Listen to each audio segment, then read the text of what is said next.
जालोर से बड़ी खबर मिल रही है। ऑटो ड्राइवर किडनैपिंग मामले में अपडेट है। पुलिस ने मामले का खुलासा कर दिया है। बता दें कि पहले ड्राइवर को किडनैप किया गया और फिर उसकी हत्या कर दी गई और फिर शव को जलाया गया। खेत में हड्डियां मिली थी। इस मामले में एक दंपति गिरफ्तार हुए। आरोपी दंपति ने यह साजिश रची थी। पुलिस का कहना है कि यही साजिश करता है पति पत्नी जिन्हें गिरफ्तार किया गया है। डीएसपी शंकर लाल के निर्देशन में मामले का पर्दाफाश किया गया।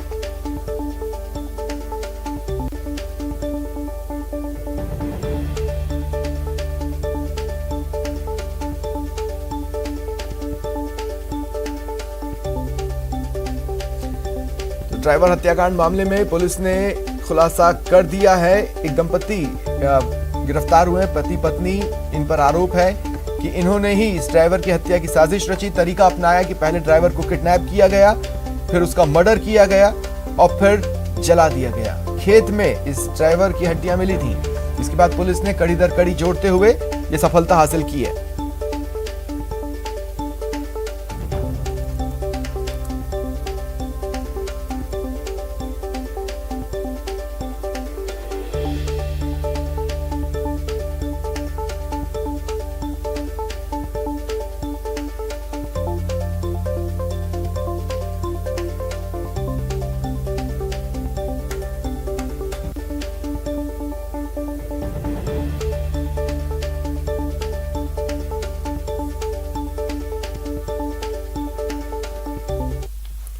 आरएएस परीक्षा मामले पर शिक्षा मंत्री गोविंद सिंह डोटासरा का बयान आया है। आरएएस परीक्षा पर उन्होंने कहा, आरएएस राजस्थान की प्रतिष्ठित परीक्षा। आरपीएससी पूरी पारदर्शिता इसमें अपनाती है। जो टैलेंटेड होते हैं वो सफल होते हैं। किसी भी राजनेता का कोई लेना देना नहीं होता। सोशल मीडिया पर प्रोपोगेंडा चलाया गया है। उन्होंने कहा कि मेरा बेटा अविनाश 2016 में पास हुआ था, तब तो उसका रिश्ता ही नहीं हुआ था और जब मेरी पुत्रवधू बनी तो बीजेपी का राज था।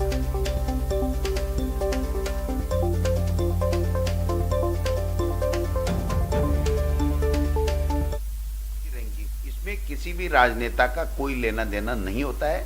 बीजेपी के राज में भी आरएएस की इंटरव्यू लिखती हैं, कांग्रेस के राज में भी आरएएस की इंटरव्यूज होते हैं और वैकेंसीज निकलते हैं। मैं समझता हूं ये कोई विषय ही नहीं होना चाहिए कि किसके कितने नंबर आए, क्योंकि इंटरव्यू तो केवल 100 नंबर का होता है। उसके पहले तो जो कॉम्पिटिटिव एग्जाम होता है उसमें पहले प्री एग्जाम होता है, फिर प्री में अगर क्वालिफाई करता है तो वो मेन एग्जाम में आता है, फिर मेन एग्जाम में क्वालिफाई करता है तो फिर वो इंटरव्यू आता है और उसके बाद में ओवरऑल उसकी रैंकिंग आती है। तो किसी के रिश्तेदार होने से, किसी के जानकार होने से, ऐसे होने से कहीं कोई न तो इंटरव्यू में नंबर मिलते हैं। इसमें किसी भी राजनेता। वहीं आरएएस के नतीजों पर बीजेपी प्रदेश अध्यक्ष सतीश पूनिया का भी बयान आया है। उन्होंने कहा कि डोटासरा आगे आकर जवाब दें, सच सामने आना चाहिए। इस मामले पर निष्पक्ष जवाब की उम्मीद है। सरकार को संज्ञान लेना चाहिए। चाहिए क्योंकि उनके परिवार के लोग सेलेक्ट हुए। हालांकि उन्होंने अपना बयान दिया है और मुझे लगता है कि जिस तरीके से निरपेक्षता की बात सरकार करती है उसमें उनको खुद को आगे आना चाहिए। टैलेंटेड हो सकते हैं, इसमें तो कोई दो राय नहीं है, लेकिन उस टैलेंट की ठीक तरीके से जांच होनी चाहिए और जो सच है वो सामने आना चाहिए। निरपेक्ष तरीके से एक तो नैसर्गिक प्रतिभा होती है और राजनीति में जो कोई व्यक्ति उच्च पद पर होते हैं उनके परिवार से जब इस तरीके से सिलेक्शन होता है तो प्रश्न तो उठता ही है। उनको खुद को निरपेक्ष तरीके से इसका सटीक तरीके से स्पष्टीकरण भी देना चाहिए और इस पर कोई संज्ञान यदि सरकार ले सकती है तो लेना चाहिए। और विधायक मदन दिलावर ने मामले की जांच की मांग उठाई है। उन्होंने कहा कि सच सामने आना चाहिए। आरपीएससी विवादों के घेरे में रही है। हाल ही में एसीबी ने एक कर्मचारी की गिरफ्तारी भी की थी। 4 लोगों को एक साथ 80 नंबर मिलते हैं, जबकि उनके कईयों के उनमें से 50% से भी नंबर कम थ्योरी में है और उनको जो मौखिक साक्षात्कार होता है उसे मिलते 80% नंबर। इसका मतलब निश्चित रूप से गोविंद सिंह डोटासरा जो शिक्षा मंत्री है उनका हस्तक्षेप है। ये सच है कि उनसे जरूर पैसा नहीं लिया होगा, लेकिन पैसा जिनसे लेते हैं उनको, और जो प्रभावशाली लोग हैं जो पैसा लेन देन में व्यवधान पैदा नहीं करते, ऐसे लोगों के परिवारजनों को अच्छे नंबर मिलते हैं। मेरी मांग ये है, ऐसे ये जो आरपीएससी का चयन हुआ होगा कि इसमें बड़ा घोटाला है, इसकी पूरी जांच होनी चाहिए। गहरी नींद में बेसुध शख्स को जगाना आसान है, लेकिन जगे हुए को उसके फर्ज के प्रति मुस्तैद करना खासा मुश्किल। ये बात इसलिए क्योंकि बिजली गिरने से क्षतिग्रस्त चित्तौड़गढ़ दुर्ग के महादेव मंदिर की 2 साल बाद भी पुरातत्व विभाग ने सुध नहीं ली है।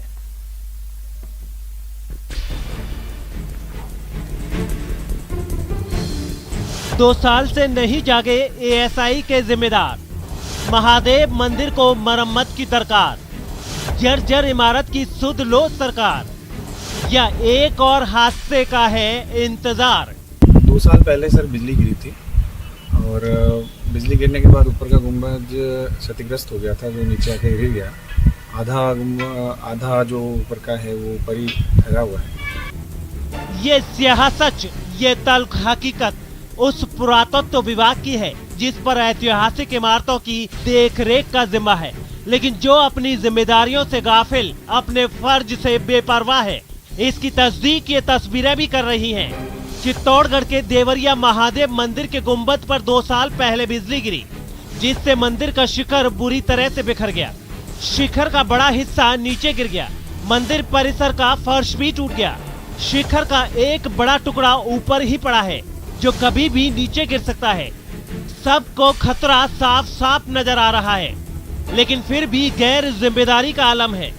मंदिर के पुजारी और स्थानीय लोगों का दावा है कि उन्होंने पुरातत्व विभाग को घटना की जानकारी दी, जिस पर विभाग के अधिकारी एक बार मंदिर देखने भी आए, लेकिन एएसआई के अफसरों ने कुछ करना मुनासिब नहीं समझा। पुरातत्व विभाग है, अभी आए थे, पत्थर एक तरफ किए थे, बाद में इन्होंने कि कहा था कि हम वापस मरम्मत करवाएंगे, मगर अभी तक कुछ हुआ तो नहीं है। अभी क्या स्थिति है गुंबद की? वो है जो है, बस जैसी वो टूटा था वैसा का वैसा ही है। ये वही एएसआई है जो हाल ही के दिनों में काफी मुस्तैद रहा है।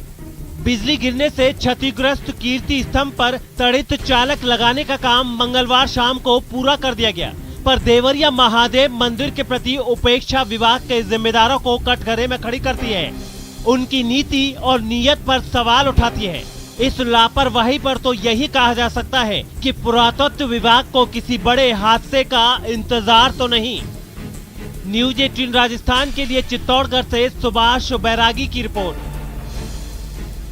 पहले 8 साल तक कार्रवाई नहीं होने के चलते कीर्ति स्तंभ को नुकसान हुआ, वहीं बीते 2 सालों से बिजली गिरने के बाद महादेवरा मंदिर पर हुए नुकसान के लिए कोई कार्रवाई नहीं किया जाना और किसी प्रकार की मरम्मत नहीं किया जाना साफ तौर पर जाहिर करता है कि पुरातत्व विभाग के अधिकारी और उससे जुड़े लोग जो काम को देखते हैं और उस विरासत के संजोने की जिम्मेदारी उठाए हुए हैं, किसी प्रकार गंभीर नहीं है। ऐसे में अब देखने वाली बात होगी कि कब इस प्रस्ताव पर स्वीकृति मिल पाती है और कब महादेवरा मंदिर का टूटा हुआ अमलक शिखर पर फिर से पहुंच पाता है, ये देखने वाली बात होगी। सुभाष बैरागी, न्यूज 18 राजस्थान के लिए चित्तौड़गढ़।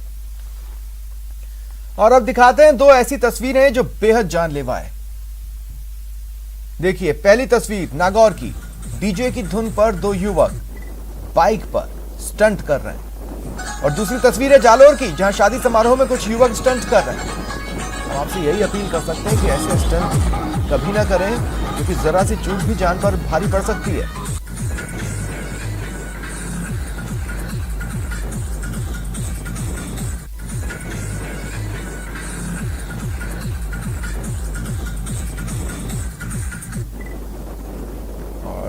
विस्तार से भी जान ले डीजे की धुन और बाइक पर जानलेवा स्टंट। ये वीडियो नागौर का है। शादी समारोह में बाइक से जा रहे कई युवक डीजे की धुन पर जानलेवा स्टंट कर रहे हैं। इसका वीडियो अब वायरल है। वीडियो करीब 2 दिन पुराना है। 3 युवक बाइक पर खड़े होकर डांस करते दिख रहे हैं। इस दौरान एक युवक अपना एक पैर नीचे लहराकर एक पैर पर डांस करने की कोशिश करता है, लेकिन बाइक बेकाबू हो जाती है। तीनों युवक बाइक समेत उछलकर सड़क पर गिर भी जाते हैं। गनीमत रही कि इनमें से किसी की जान नहीं गई, लेकिन साफ दिख रहा है स्टंट के चक्कर में इन्होंने अपनी जान दांव पर लगा दी थी। उधर जालोर में एक दिल दहला देने वाला जानलेवा स्टंट का वीडियो तेजी से वायरल है। आपके रोंगटे खड़े हो जाएंगे। देखिए आप सब हुड़दंग मचा रहे हैं, तेज रफ्तार से चल रही गाड़ियों के दरवाजों से बाहर लटक कर ठुमके लगा रहे हैं। गाड़ी में शीशे से बाहर निकलकर जानलेवा स्टंट हो रहा है। दोनों गाड़ियों को आपस में टकराया भी जा रहा है। जरा सी लापरवाही इन सब पर भारी पड़ सकती थी।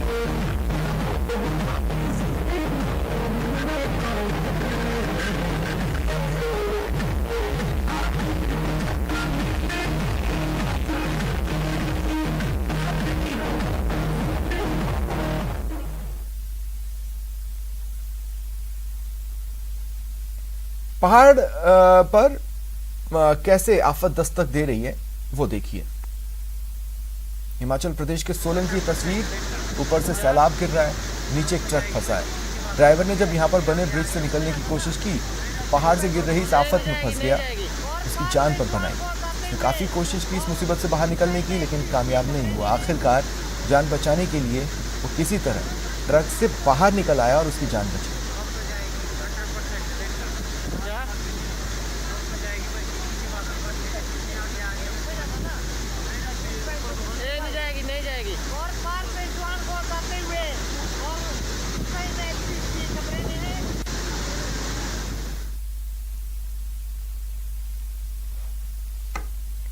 तीसरी लहर की चेतावनी पर चेतावनी दी जा रही है, लेकिन लोग सुधर नहीं रहे। देखिए तस्वीरें भरतपुर के अस्पताल की, मानो मेला लगा हो।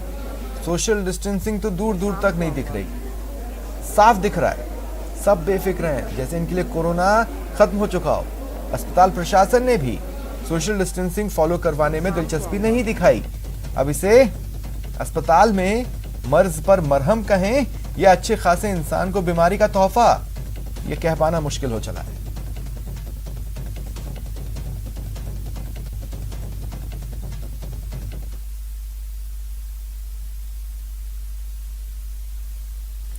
और बात बीकानेर की, जहां नोखा में कोरोना वैक्सीनेशन सेंटर पर अव्यवस्थाएं हैं। वैक्सीन लगवाने आए लोग परेशान हो रहे हैं। सेंटर पर तेज गर्मी के बाद छाया की या पानी की व्यवस्था नहीं है। सेंटर पर पहुंचे लोगों ने छाया नहीं होने पर विरोध भी जताया। इसे देख सेंटर प्रभारी ने टेंट लगवाया। केंद्र पर सैकड़ों महिलाएं और पुरुष सुबह 9 बजे से टीकाकरण का इंतजार कर रहे थे।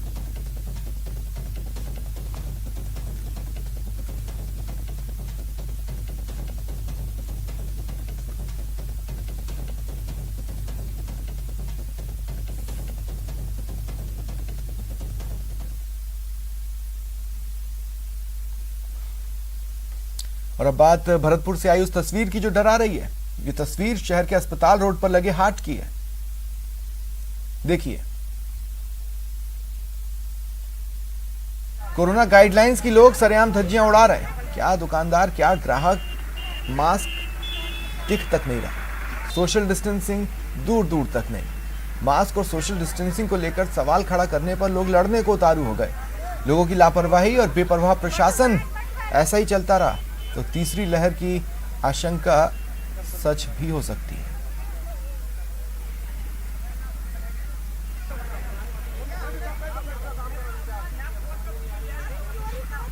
बीमारी से डरना लगा तेरे को? खूब लगा डर, पर तू कहाँ ले गया यार? उधम मत करो, जा हवाला मास्क ना लगाया ना, चालान करो। ये ना गलियन ना लगा रहा, सबको कटेगा, सबनो कटे, मेरा कटेगा, सबनो कटेगा, आज मैं काट दूंगा भैया। अजमेर के अन्नासागर झील से लगातार 20 दिनों से पानी की निकासी हो रही है। इससे झील में पानी की कमी हो गई है और मछलियों के मरने का सिलसिला शुरू हो गया है। इससे शहर में बदबू भी फैल रही है। शहर वासियों का सांस लेना तक मुहाल है। 1 जुलाई को जिला प्रशासन के निर्देश पर सिंचाई विभाग ने 2 गेट खोल पानी की निकासी शुरू की थी। तब आशंका थी कि तेज बारिश आने पर निचली बस्तियों में पानी भर सकता है।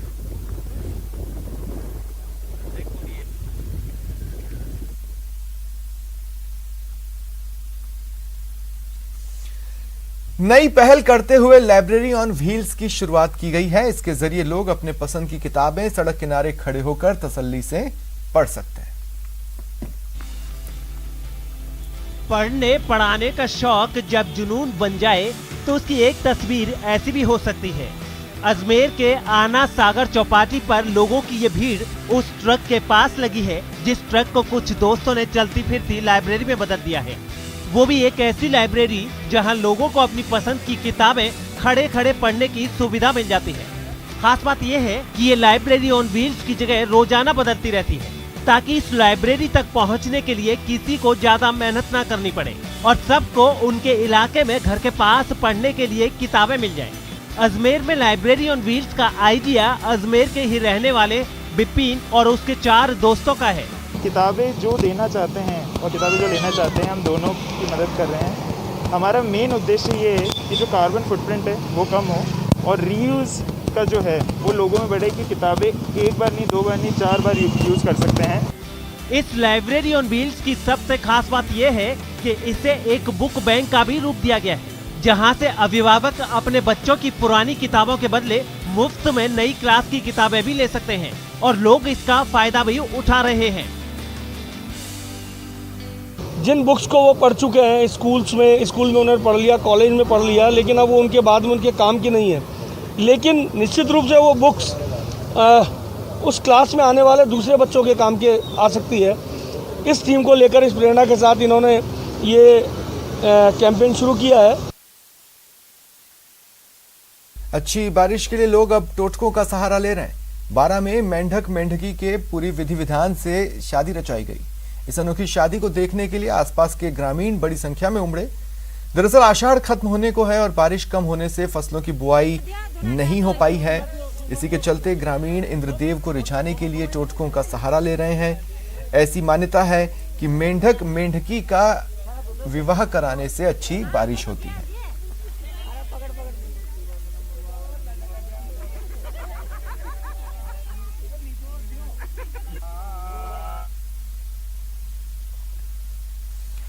मथुरा के गोवर्धन में राजकीय मुड़िया पूर्णिमा मेले पर रोक के बावजूद बड़ी संख्या में श्रद्धालु पहुंच रहे हैं।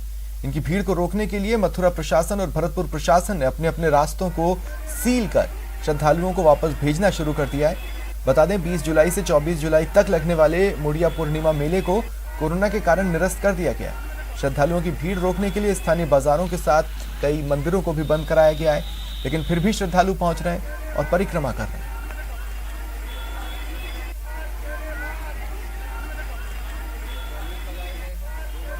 की सभी सीमाओं को सील किया गया है। किसी भी बाहरी व्यक्ति की यहां पर एंट्री को रोकने के लिए पुलिस बल द्वारा लगातार चेकिंग की जा रही है। कैसा अभी तो बंद है, मैं क्या बताऊं। यहाँ परिक्रमा निरस्त कर दी गई है मुड़िया मेला के कारण, तो आप परिक्रमा दे रहे हैं, क्या आपको कष्ट हुआ जरा बताएंगे? बहुत बुरा लग रहा है। इस बारे में क्या कहना चाहेंगे? प्रोग्राम बनाया नहीं पाए, पता नहीं, क्योंकि हम लोग तो यहाँ पे आए थे 15 को, तब तक तो ऐसा कुछ भी नहीं था। ये तय किया गया 20 से लेकर 24 तारीख के बीच में पूर्णतया बंद रहेगा। इस मेले का आयोजन नहीं होगा, बाहर से कोई भी आदमी नहीं आएगा। फिलहाल इतना ही। नमस्कार।